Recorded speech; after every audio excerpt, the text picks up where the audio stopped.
There it is. Good. Yes, so we are gonna talk about steps, walking, the benefits of that. And then also it was specifically one very great question for the challenge that I think a lot of people are recognizing themselves in. So we're going to go over that as well. And that basically was a question about getting your macros and calorie numbers set and not having, been tracking, starting to track, starting to eat and just feeling like, oh, shit, this is a lot more food than I normally eat, or this is a lot less food, and just feeling like you're, off in one way or the other. So we're gonna talk through that as well, kind of what we how we look at that and what to do, because again, I think a lot of people can relate. But first of all, walking, that is 10,000 steps is going to be the daily goal for this first week of the challenge. And 10,000 steps, depending on what you do for a living, can be something that is just easy peasy. You're getting it in every day without even trying, or it can be a struggle. And I would say just a little like tip, first of all, that I talk to a lot of my clients about just getting in the steps, first of all, is using either your phone. For example, I don't have a watch that track my steps, so I'm using my phone if I'm tracking my steps, meaning I will need to have my phone with me when I'm going out for my walks. Not necessarily always, but at least to start, so that I know what if I'm walking 15 minutes to my daughter's daycare, how many steps am I getting in, for example? If I'm walking like a trip around like a water that is close by me that takes me 1.5 hours to walk, like how many steps is that? So just using your natural walks, or your, what should I say, your natural round or whatever it is that you would walk, or from A to B that you would walk, and just like get the knowledge of how many steps is it giving you. Is it 1,000 steps? Is it 3,000? Is it 400? Because then you have a good idea of what do you need to do, basically. So if the walking to your gym, walking to daycare, walking to work, if that is something that you're doing, how many steps are that? And what do you need to do besides from that to be able to reach those 10,000 steps? So maybe, you're getting in 6,000 steps just by, getting from A to B.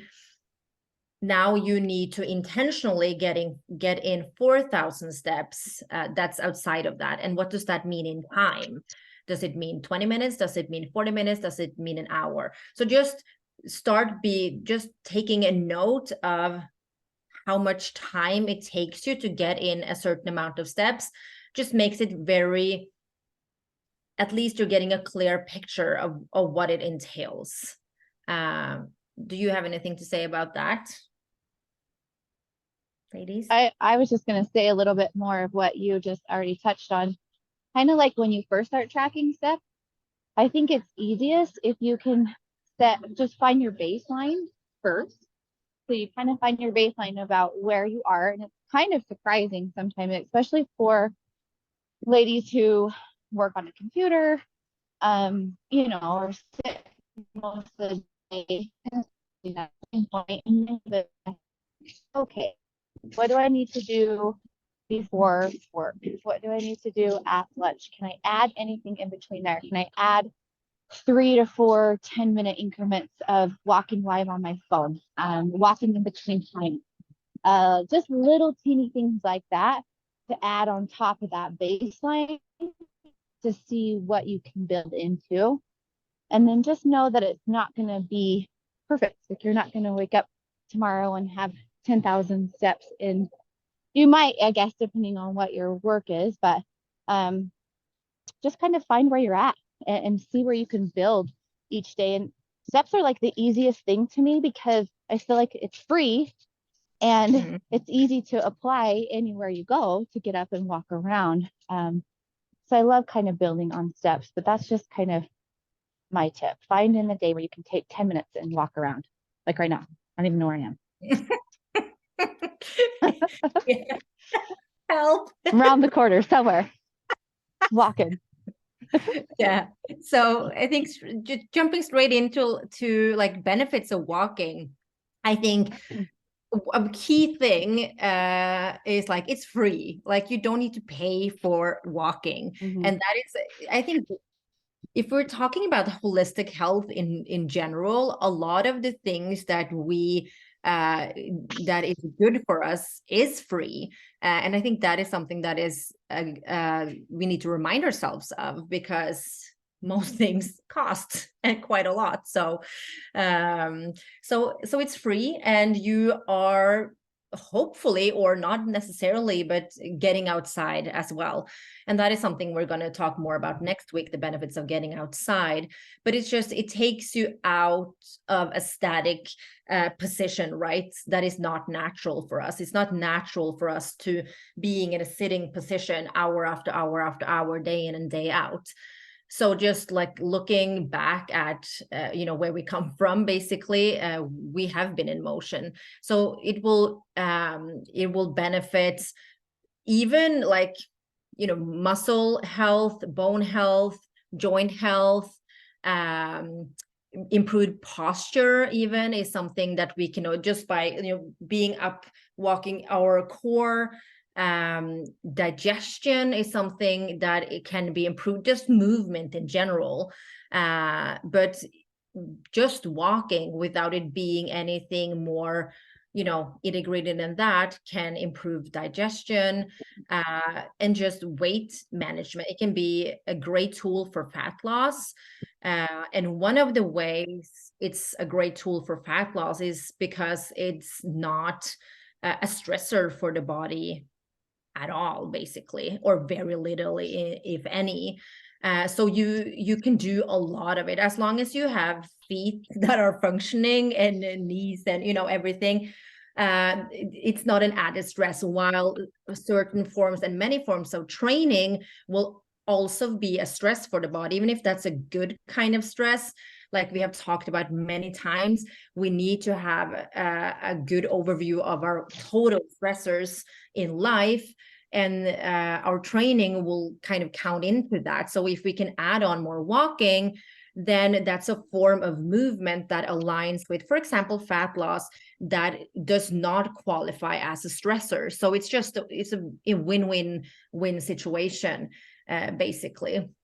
um, Mental and emotional benefits as well with walking. It can, and this is more, I think, getting outside, like the combo getting outside as well, with just getting more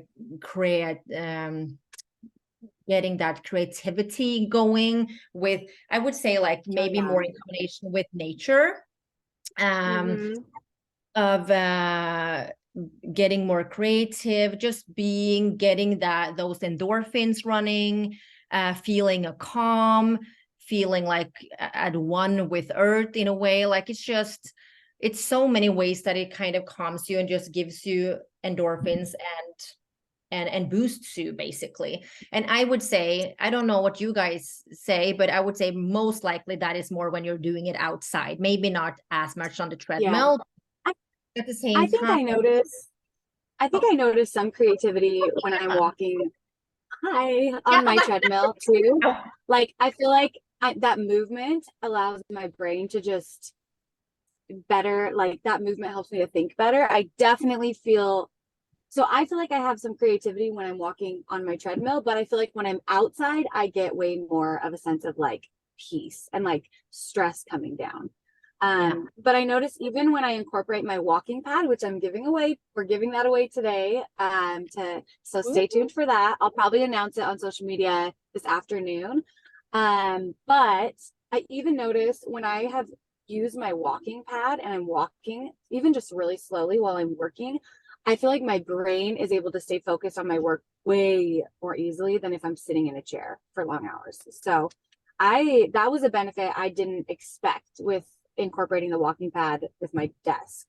I just thought it would be nice to like move my body a little bit more, but I feel like I can stay focused with my work better when I'm walking. So do you feel like you can use the walking pad and like right? yeah, I just slow it down. I just slow it down to like, I think I'm only at 1.5 or 2 miles per hour. So it's like I'm just slowly walking. Yeah. But then if I'm watching something or if I'm doing a call, I can speed it up, you know. So I kind of just, it just depends on what I'm working on.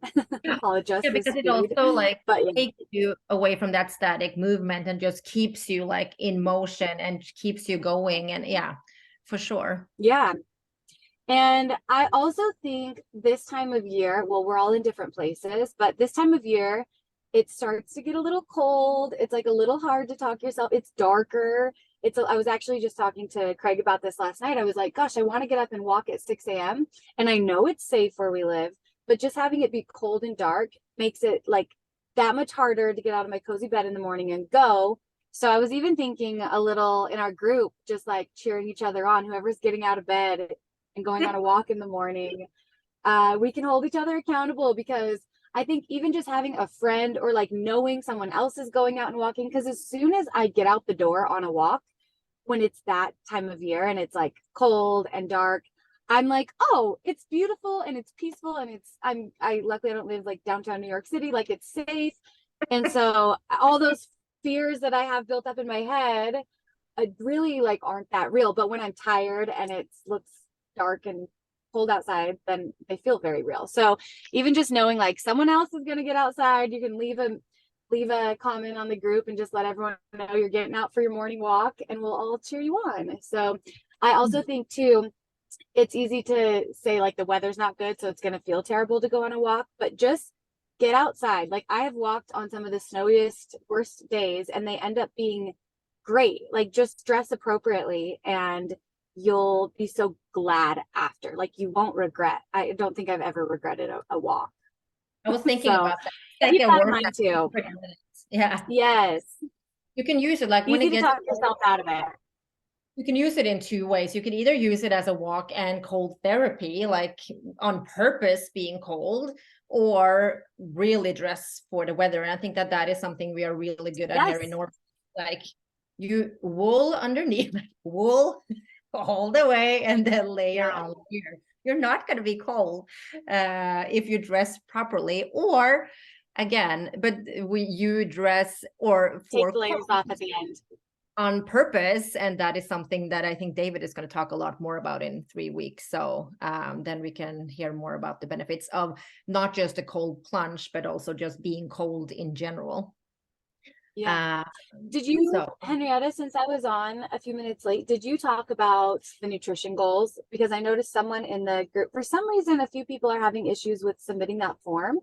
yeah, So if that's you, then we will get your nutrition goals set today. Just let us know in the group and we'll make sure they get set. Either we'll resend you the link to the form, or we can just message you and get your goals. But for everyone, just know this week, if you're taking your weekly average for your calorie goal and your protein goal, just don't include today if you are feeling like you're stressed and you just got your numbers set.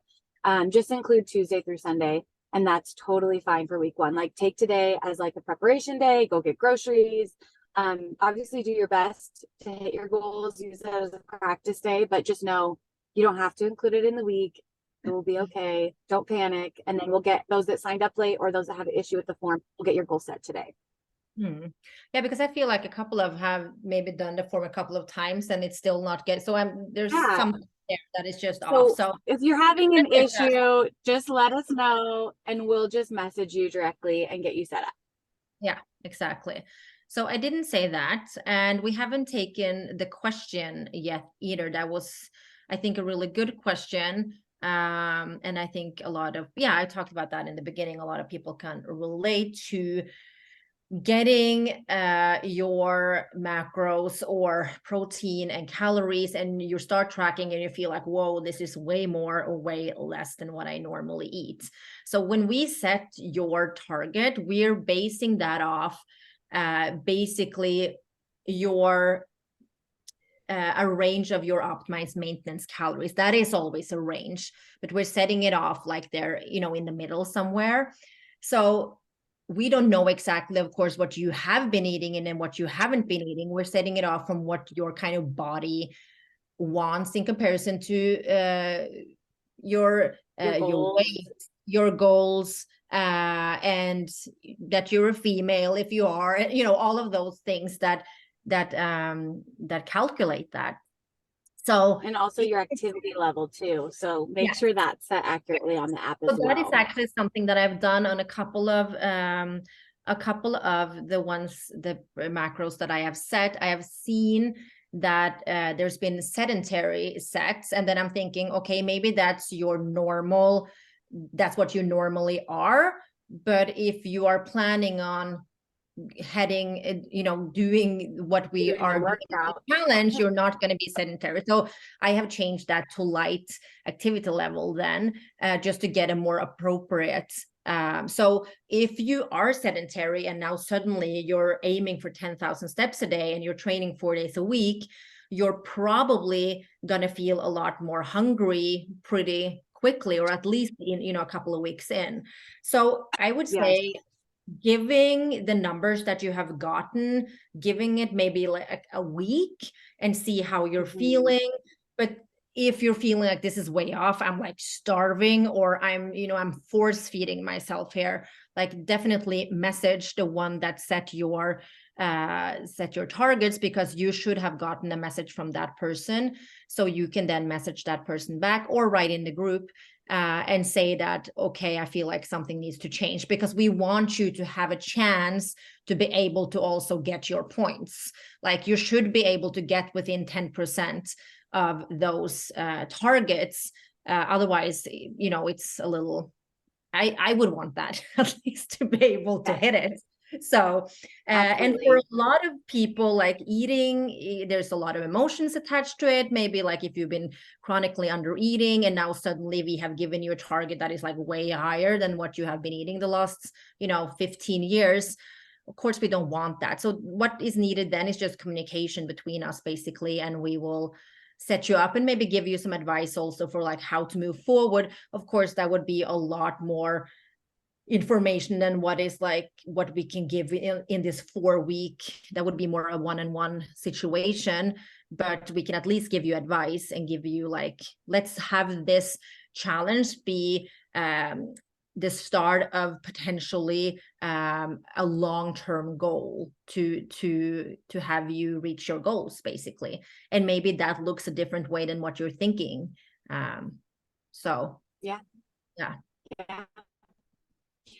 And also, if you didn't get the week 1 email, for those that are doing the challenge, if you didn't get the week 1 email, let us know on the group too, because everyone should have gotten it. If you signed up, you would have gotten it. But some people have had it go to their spam mail, or if you've ever unsubscribed to Hungry Fitness emails in the past, then you won't get any emails. So I need to make sure we resubscribe. So just a note on that too. Just let us know on the app and we'll look into that as well. Yeah, because the subscribing of the email is different than joining the challenge. Like it needs to be like separate, just to make that clear. No, just if they join the challenge, they'll automatically get emails. But if they've unsubscribed to getting emails from us then they won't. So, okay. Yeah. And then I think we had a question on, did we have a question on tracking? So now I think you said something here. I'm dying to know the number of servings in the chicken stew recipe in the email. I couldn't answer it. That's why I didn't. Of the serving. It should be 4 servings. And the macros are for 1. Does that make sense, Beth? So the macros listed are for 1, and the recipe is for 4 servings. So if you just divide it by 4, that's your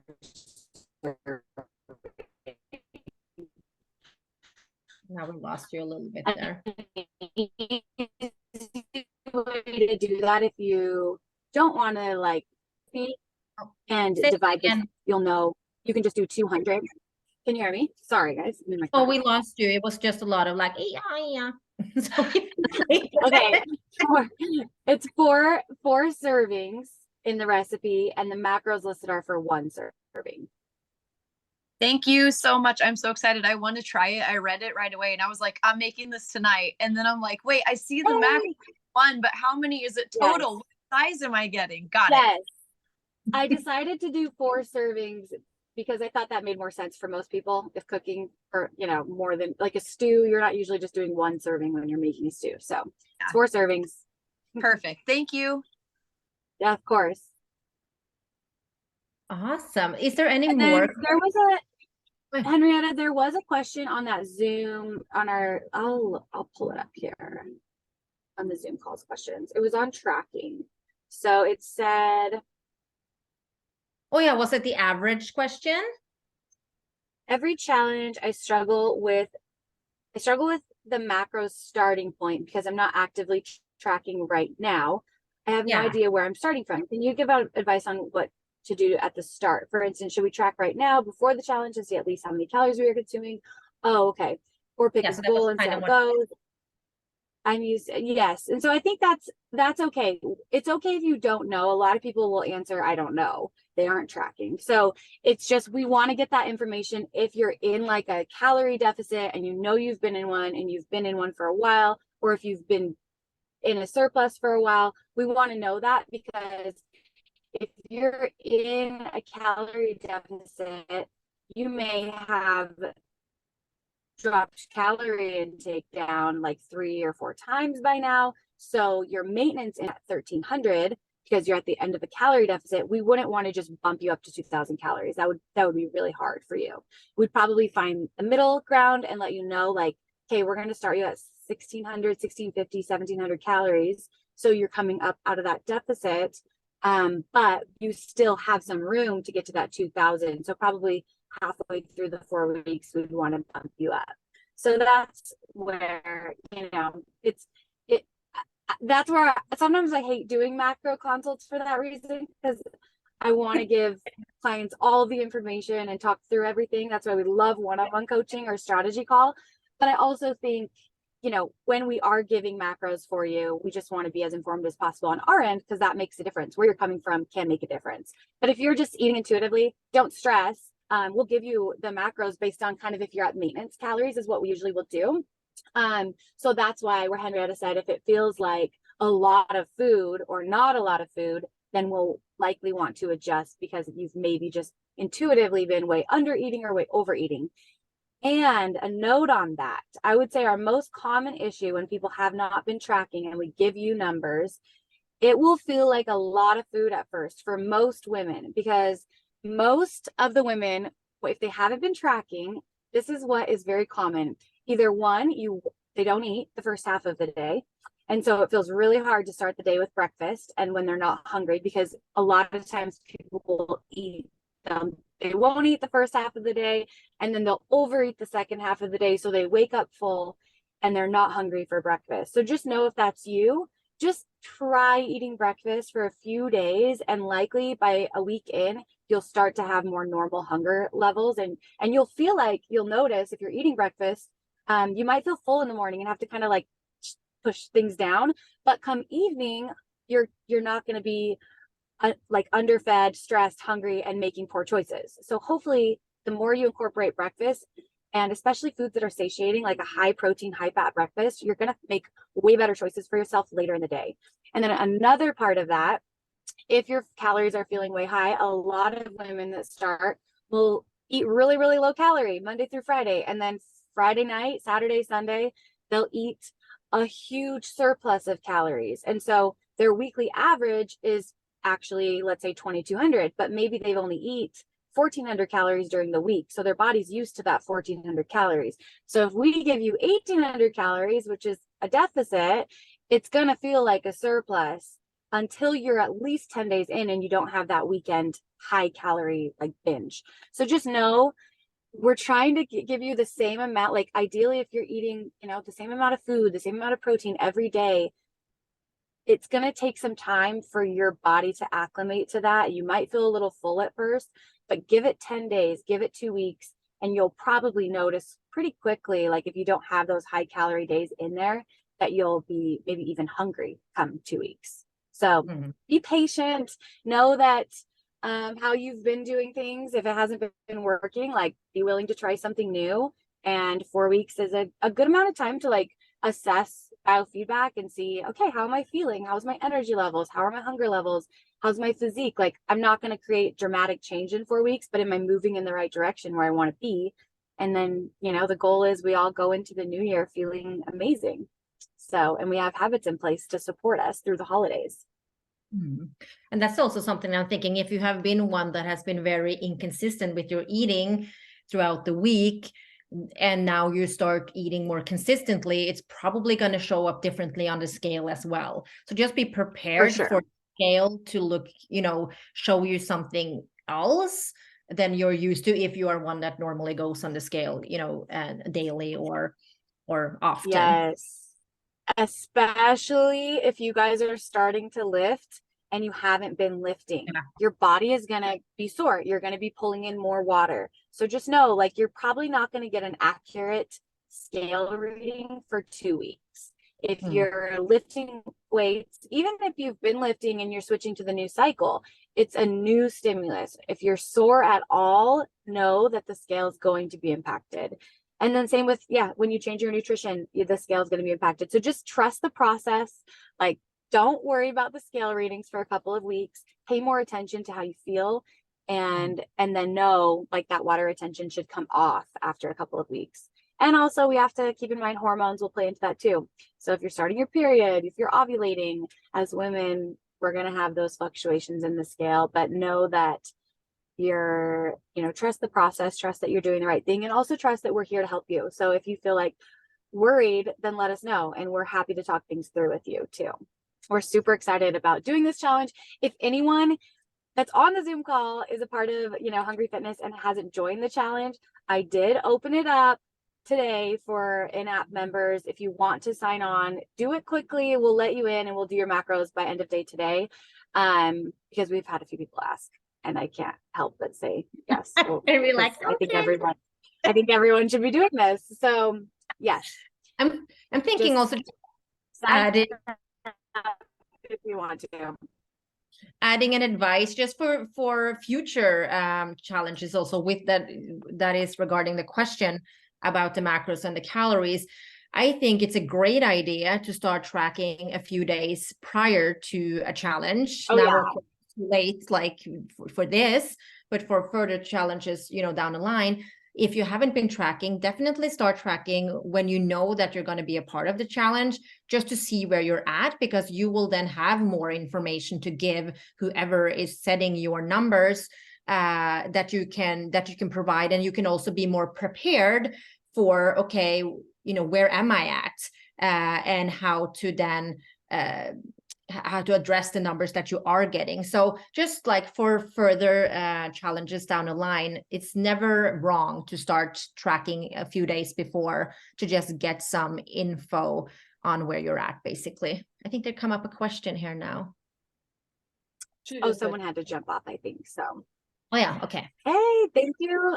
Thank you so much for joining. And just know, if you guys message us in the app, we'll DM you if you had a hard time filling out the form, and we'll get your macro set up right away. So have a great day and have a great first week. And I will announce the walking pad winner this afternoon.